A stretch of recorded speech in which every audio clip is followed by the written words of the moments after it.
Hi YouTube friends, I'm Heidi Villegas with Healing Harvest Homestead, and this morning we are going to make some fruit vinegar. I'm going to go ahead and show you how you can take fresh fruit that you just harvested or that you buy at the grocery store and turn it into your very own homemade fruit vinegar that is raw and delicious and full of probiotics and other good things. Yes, I was out harvesting this morning and walked out to the grapevines, and I just started chowing on these grapes. They're so good, but I picked some and I thought I need to get some vinegar made. So I thought I'd go ahead and video this process for you. So I just rinsed off some of the grapes I have, and I actually am I just rinsed them. I'm not going to worry about getting them off the stem or anything like that. I believe in keeping things very simple. And did you know grape stems actually are good for you in terms of having some medicinal benefits as well? There was one study done and that's published in the government NIH site that may indicate that grape stems possibly might be helpful with anti-tumor activities, which is anti-cancer. So just a little thought there, but either way, they're not poisonous to you and they're not going to hurt you. The other thing is I didn't wash them really well. I just gave them a good little rinse. And that's because wild grapes or grapes that you grow on the vine will often have like a little coating, and it's kind of this grayish coating. And what that is wild yeast. Wild yeast is something that you need to have a good ferment get going. So I'm going to go ahead and get my grapes in a half-gallon jar here. And while I do this, let's go ahead and talk about why you want to make your own fruit vinegar. Well, first of all, anytime you can make something yourself, that's just like the best way to go, right? You know what's in it. You know how it is processed, you know how it's made, and you can feel very comfortable knowing that you're giving your family the best. Probiotics in raw fruit vinegar, the health benefits are undeniable. Probiotics are things that you want to eat, and they come highly from fermented foods, and they really help your gut health. Raw fruit vinegar may also help with heart health, balancing cholesterol levels and blood sugar levels, helping you maintain a healtty weight. I have quite a few friends actually who take a little shot of fruit vinegar, raw fruit vinegar every day, and they say it helps with weight. So that's just something you might want to consider, and among other things. So I'm just going to go ahead and fill this jar here with my grapes. So step one is you want to go ahead and get your fruit into your jar. And I'm just going to mash these because I do want the juice to be available in here. Now, some fruits, like if you make raw apple cider vinegar, you're going to need to use a little bit more honey. With grapes, they're so juicy and full of sugar anyway. Look at all that liquid there, that you're not going to have to use quite as much sugar. So I've got directions on my website for this, and what I generally say is you want to add about 1/3 of a cup to a 1/2 cup of sugar for a 1 gallon, or this is a 1/2 gallon mason jar. So you're going to double that if you're going to make a gallon. You'll cut it in half if you're only doing a quart. With this ferment here, I'm going to go ahead and use kind of just in between 1/3 and a 1/2 of a cup of raw honey. So here I've got my raw honey over here. All right, so let me bring my honey over here. I've had my raw honey on the stove in a real gentle heat because it crystallized. So if your honey crystallizes, don't worry. All you have to do is gently warm it up. You don't want to warm it up a huge amount, but warming it up just a very little bit is going to help dissolve the crystals so that you can use your honey again. When I go ahead and warm up my honey, what I do is I put a cloth at the bottom of the saucepan and then just turn it on low, and it just takes a few minutes and the honey loosens right up again. So here I've got a 1/2 cup measurement, and I'm going to go ahead and just pour a bit, just under a 1/2 cup of this honey in here. So that's your next step. Now I'm going to go ahead and fill this with water. All right, So now I've got my jar. It's got my grapes in it. It's got my honey in it. And I'm just gonna go ahead and give this a good stir. Make sure that things are mixed up pretty well in there. And then I'm going to cover it with cheesecloth. And I'm going to use several layers of cheesecloth because guess who loves fruit vinegar in process? Fruit flies. And I don't want those little bugs getting into my fruit vinegar. That's pretty nasty. One of my friends told me one time she had a little fruit fly infestation and they laid eggs in there and it was just like, ugh.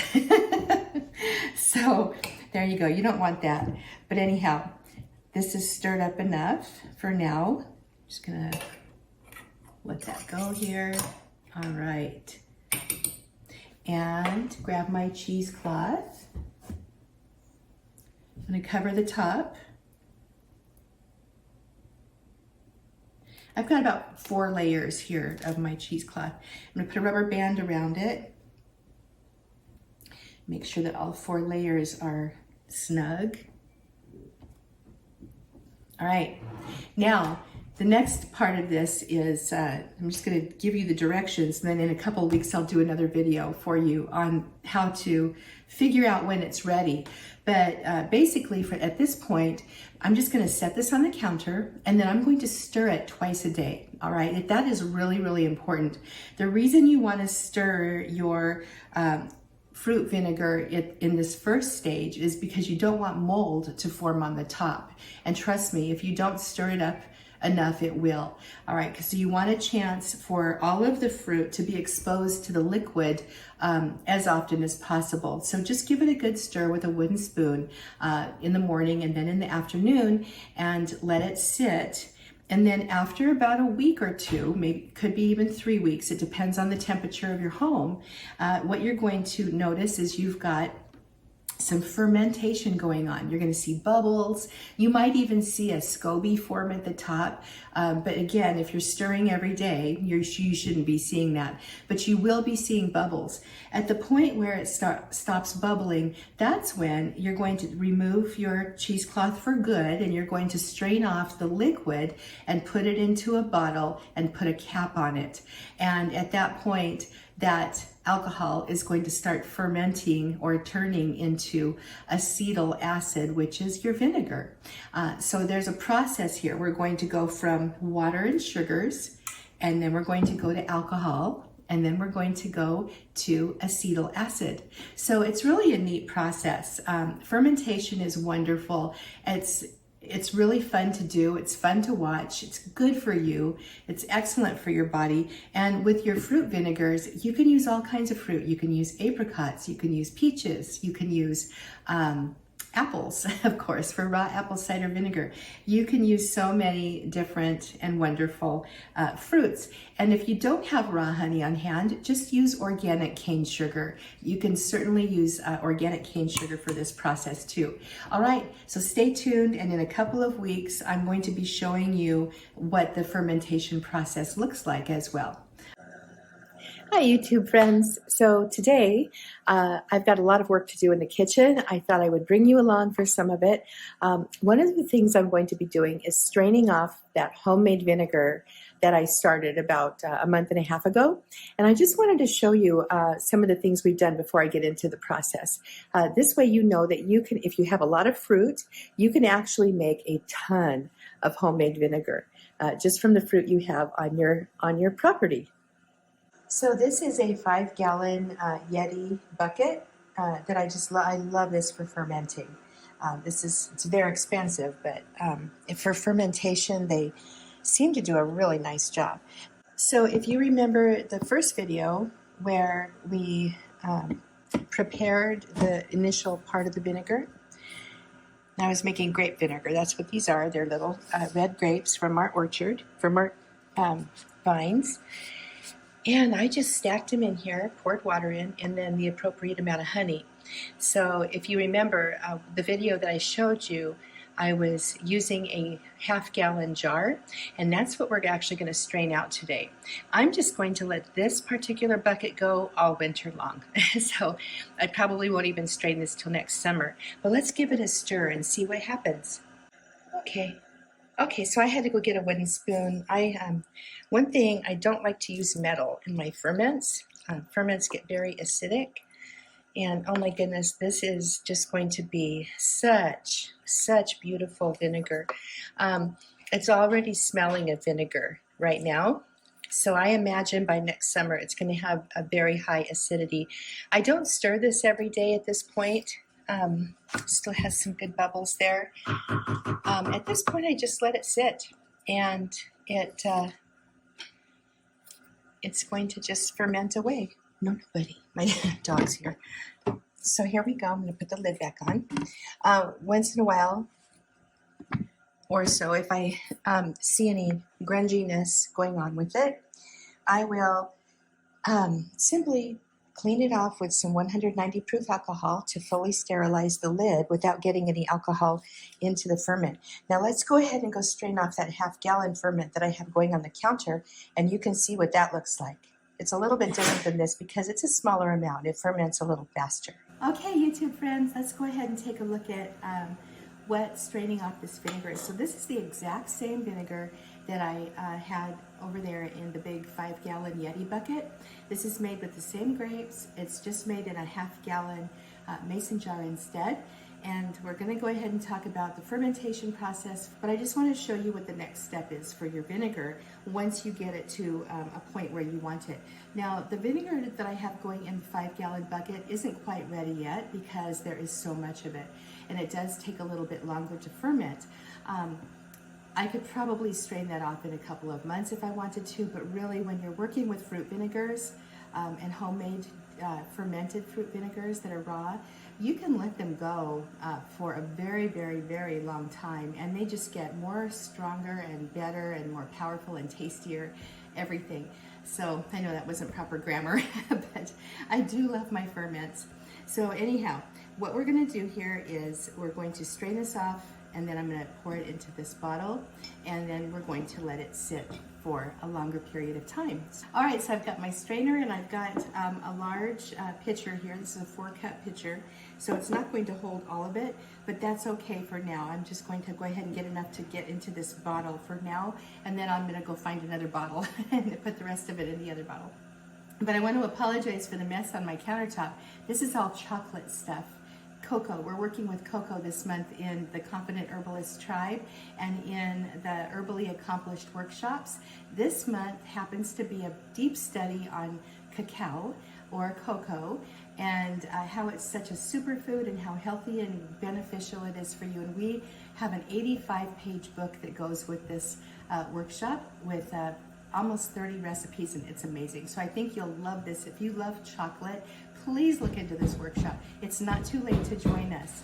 So that's the Herbally Accomplished Winter Series workshops. I'll put a link below so you can take a look at that. But in the meantime, let's go ahead and strain this vinegar off. So you saw what it looked like in the 5-gallon bucket a moment ago. It looks just like that over here, only on a much smaller version. And it smells like vinegar. really beautiful vinegar. And I think what I'm going to do here, if I get a lot of plant matter strained into this, then I'll just do a double strain with some cheesecloth.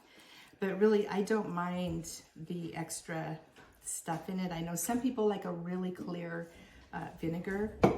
This is a completely personal decision for you. Look at that. I'm going to squeeze a little bit more of this out of here in a moment, but I just want to show you, look how lovely that is. Let me pick that up for you.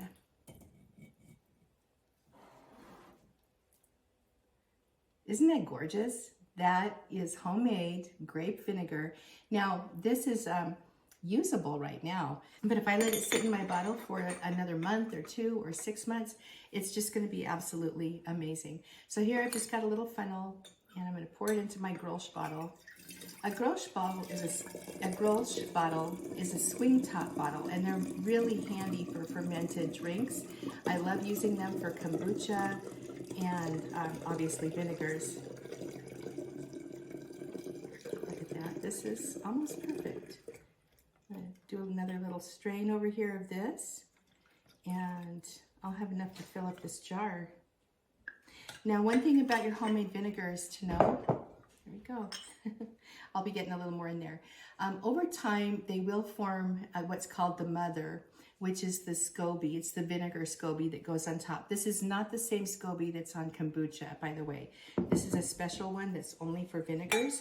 And if it bothers you, you can get it out of your bottle while it's fermenting. But I've had this happen before. Sometimes they get too big in these Grolsch bottles and it's really hard to get them out. So I would say try to get it out as much as possible, or rebottle it if you see that mother growing, all right? Because a lot of people don't like that, and eventually it will just take over your bottle. I've had that happen before. So anyway, this is beautiful grape, fermented, homemade, raw, healthy fruit vinegar. And if you have extra fruit in the fall, or depending on where you live right now, we're under snow right now, so our fruit is gone. But if you're in a place where you're still gathering and harvesting, go ahead and try some vinegar. Homemade vinegar is amazing to make. All right, thanks a lot for joining me. I'm Heidi Villegas at Healing Harvest Homestead. Please subscribe, and I've got some free gifts for you in the description below. Just click where it says show more. And if you're interested in the cocoa herbally accomplished workshop, how to work with cocoa as an herbalist would, then you need to join us. It's a really fun workshop, and it's perfect for the holidays, or really anytime if you love chocolate. All right, I'm Heidi Villegas signing off, and I will talk with you soon. Bye-bye.